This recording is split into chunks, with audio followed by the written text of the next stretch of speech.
খবর 24 সাথে আপনাকে স্বাগত।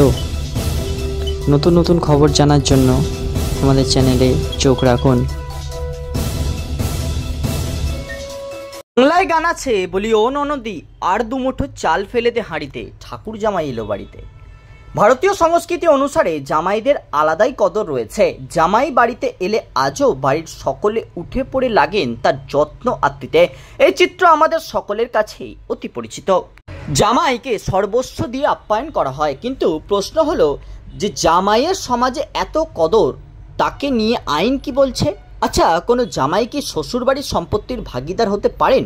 ডিভোর্স হলে স্বামীর সম্পত্তির অর্ধেকের উপরে দাবি জানাতে পারেন মহিলারা। জামাইদের ক্ষেত্রেও কি এমন কোনো নিয়ম আছে? সম্প্রতি মধ্যপ্রদেশের হাইকোর্টে একটি মামলা শুনানি চলাকালীন সময় এই বিষয়ে গুরুত্বপূর্ণ পর্যবেক্ষণ জানিয়েছেন বিচারক। ঘটনাটির অকুস্থল মধ্যপ্রদেশের রাজধানী ভোপালের বাসিন্দা দিলীপ থাকতেন তার শ্বশুর বাড়িতেই, কিন্তু শ্বশুরবাড়ির লোকেদের সঙ্গে মনোমালিন্য হওয়ায় তাকে বাড়ি খালি করে দিতে বলেন শ্বশুরবাড়ির লোকজন। খালি করতেই বললেই আর শুনছে কে, উল্টে শ্বশুরবাড়ির উপরেই অধিকার দাবি করে বসেন তিনি। এমতাবস্থায় আদালতে শরণাপন্ন হন বৃদ্ধ শাশুড়ে। উচ্ছেদের আবেদন জানিয়ে এসডিএম আদালতে মামলা করেন শ্বশুরবাড়ির লোকজন। আদালত শ্বশুরবাড়ির লোকজনের আবেদনে সাড়া দিয়ে বাড়ি খালি করার নির্দেশ দেন। তাতেও থেমে থাকেননি দিলীপ, সোজা চলে যান ভোপালের কালেক্টরের কাছে। বাড়ির উপর দাবি জানিয়ে আবেদন করেন, কিন্তু সেখান থেকেও কপালে।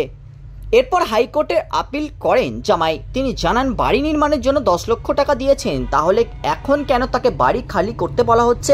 এরপরেই নিজের পর্যবেক্ষণ জানায় ভোপাল হাইকোর্ট। আদালত জানায় দিলীপকে কেবল তার শ্বশুর বাড়িতে থাকতে দেওয়া হয়েছিল, তিনি বাড়িটিকে নিজের বলে দাবি করতে পারেন না। শ্বশুরবাড়ির লোকেরা জামাইয়ের নামে সম্পত্তি কিনলে তার উপরে তার অধিকার দাবি করতে পারে, কিন্তু যদি তাকে শুধুমাত্র সম্পত্তিতে বসবাসের অনুমতি দেওয়া হয় তবে সেই সম্পত্তিতে তার অধিকার দাবি করতে পারেন না। ব্যুরো রিপোর্ট, খবর 24/7।